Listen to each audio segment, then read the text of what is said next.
Hallelujah, सबको जय मसीह की, प्रेज द लॉर्ड। मेरा नाम पॉल तारिक खान है और फिर एक नई वीडियो में मैं आपके सामने आया हूँ। मेरे प्रियानो, हमेशा की तरह वीडियो में वचन में जाने से पहले मैं कुछ बातों को शेयर करना चाहूँगा।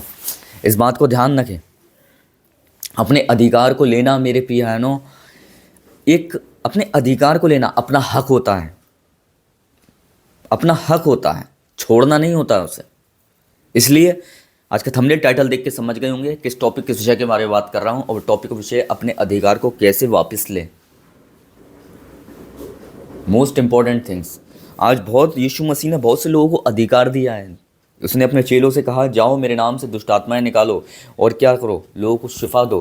पर मेरे प्यारे ने एक अधिकार दिया, पर हम देखते हैं मेरे प्यारे अधिकार तो उसने तो दे दिया, पर हम अपने अधिकार को ले नहीं पा रहे हैं।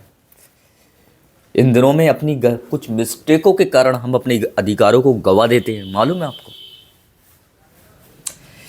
एक वचन मैं आपको पढ़ाना चाहूँगा और लिखा हुआ है कि एक बाइबल में एक वचन यीशु मसीह ने कहा कि मेरी भेड़ें मेरा शब्द पहचानती हैं।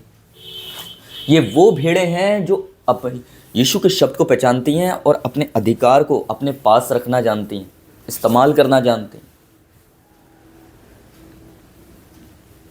इसलिए इन दिनों में लिखा है एक जगह कि ना धनी अपने धन पे घमंड करे, ना वीर अपनी वीरता पर, ना योद्धा अपने न बुद्धिमान अपनी बुद्धि पर इस बात पे घमंड करे कि वो उसे जानता है और समझता है। अगर वाकई में आप उसे जानते हैं ना समझते हैं, तो मैं आपको बताना चाहता हूँ, बहुत अच्छी ये गुड न्यूज़ है कि आप अपने अधिकार को आप अपने अधिकार को भी जानते हैं, आप अपने अधिकार को भी समझते हैं, आप अपने अधिकार को वापस लेना भी जानते हैं। मेरे अगर वाकई में आज उसे आप जानते नहीं, उसे जानना क्या होता है मालूम है आपको? उसे जानना होता है उसे सुनना। जो वो कहता है वो मैं करूंगा, उसके साथ समय बिताना, उससे बातें करना, उसको अपना समय देना, ये अपने अधिकार को इस्तेमाल करना होता है। मालूम है आपको? खाली दुष्ट आत्मा निकालने से पता नहीं चलेगा कि आपके पास अधिकार है, पर सबसे बड़ा अधिकार तब पता चलता है जब आप उसे फॉलो करना शुरू करते हो। उसने कि मैं ऐसे तो कई थे जो उसके नाम से दुष्ट आत्मा निकाल रहे थे, फिर उसने क्यों कह दी कि मैं तुम्हें नहीं जानता? अधिकार दुष्ट आत्माओं निकालने से पता नहीं चलेगा कि एक बदरू आपने निकाल दी और अगर 100 बदरू निकाल दी, इससे भविष्यवाणी कर दी, इससे अधिकार पता नहीं चलेगा। अधिकार पता चलता है कि वो आप में बना, वो आपके जीवन में है भी या है नहीं। आपने उसे अपने जीवन में जगह दी है या नहीं दी है, उसे अपना समय दे रहे हैं या नहीं दे रहे हैं, उसके साथ बैठ रहे हैं या नहीं बैठ रहे हैं, उससे पूछ रहे हैं या नहीं पूछ रहे हैं, उसके पीछे फॉलो कर रहे हैं या नहीं कर रहे हैं, उसे सुन रहे हैं या इग्नोर कर रहे हैं। ये होता है अधिकार। बहुत लोग ये समझते हैं कि ये दुष्टात्मा को निकालना अधिकार है। मैं मानता हूँ दुष्टात्मा को निकाल रहे हैं, उसी के अधिकार से निकाल रहे हैं, उसने ही आपको दिया है। पर एक अगर रियल में आपको बताऊं अधिकार होता क्या, उसकी डेफिनेशन।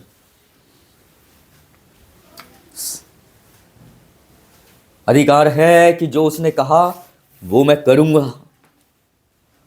समझ रहे? क्यों ये भेड़ें उसका शब्द पहचान रही थी और किसी का शब्द क्यों नहीं पहचान रही थी? क्योंकि वो जानती थी, हालेलुया, ये अधिकार देने वाला और कोई नहीं, यही है। तभी तो वो उसके शब्द को कितनी भी दूर हो वो आवाज़ देता होगा ना, वो चली आती होंगी। वो 10 किलोमीटर से भी आवाज़ दे देता होगा, चली आती होगी। जब वो आसमान से देख सकता है तो 10 किलोमीटर से वो पुकारे तो क्यों नहीं सुनेगा इंसान? जब वो आपकी दुआओं को आप ज़मीन पे करते हो, वो आसमान पर सुन लेता है, तो 10 किलोमीटर की दूरियों पे क्यों नहीं सुनेगा आपकी आवाज़ को? वो 10 किलोमीटर दूरी पे क्यों नहीं सुनेंगी वो भेड़ें उसकी आवाज़ को? इसलिए अधिकार मेरे भाइयों, भविष्यवाणी और दुष्टात्माओं को निकालने से पता नहीं चलता है। अधिकार पता चलता है, हालेलुया, कि इन दिनों में आप अपना समय उसके साथ बिता रहे हैं या नहीं बिता रहे हैं। पराये शरीर को छूना व्यभिचार नहीं है, पर मैं आपको बताना चाहता हूँ मिस्टर ब्रदर एंड सिस्टर, संसार से दोस्ती करना व्यभिचार है। समझ रहे हैं आप मेरी बात को? ये होता है अधिकार। हालेलुया। ये लोगों की इंटेंशन है। देखो, दुष्ट आत्माएं निकल गई, भविष्यवाणी हो रही है, अधिकार इसके पास है। मैं मानता हूं अधिकार उसके पास है, पर अधिकार की यही डेफिनेशन नहीं है। इतना ही नहीं है, इससे ही पता नहीं चलेगा, इससे ऊपर आइए, एक स्टेप और बढ़िए ऊपर। सही रियल मैं आपको बताना चाहता हूँ, अधिकार की और भी पहचान है, इन्हीं दो पहचानों को लेके मत बैठिए हालेलुया कि हम वरदान में इस्तेमाल हो रहे हैं तो अधिकार हमारे पास है। नो, चेक करिए यीशु का स्वभाव हमारे अंदर है या नहीं है, ये एक अधिकार है। उस जैसा स्वभाव है या नहीं है इन दिनों में, ये एक अधिकार है। मैं अधिकार की आपको साइन बता रहा हूँ, अधिकार के और भी साइन है। इसलिए अपने अधिकार को वापस कैसे लिया जाता है मालूम है आपको? उसके स्वभाव में चलने से। अगर इन दिनों में आज अधिकार खो चुके हो अपना, तो उसे वापस कैसे लो? उसके अनुसार ढलो, क्योंकि लिखा हुआ है यीशु अपने पिता के डिलडॉल में बढ़ता गया, आप भी उसके डिलडॉल में बढ़ते जाओ। तो मैं विश्वास करता हूँ आज समझ गए होंगे आप अपने अधिकार को आप वापस कैसे ले सकते हैं। आपने अपनी गलतियों से अपने अधिकार को खो दिया, अपने गलत एटीट्यूड से, पर उसे वापस कैसे लेना है मालूम है? उसके स्वभाव में जीना सीखो। सबको जय मसीह की, प्रेज़ द लॉर्ड, जय मसीह की।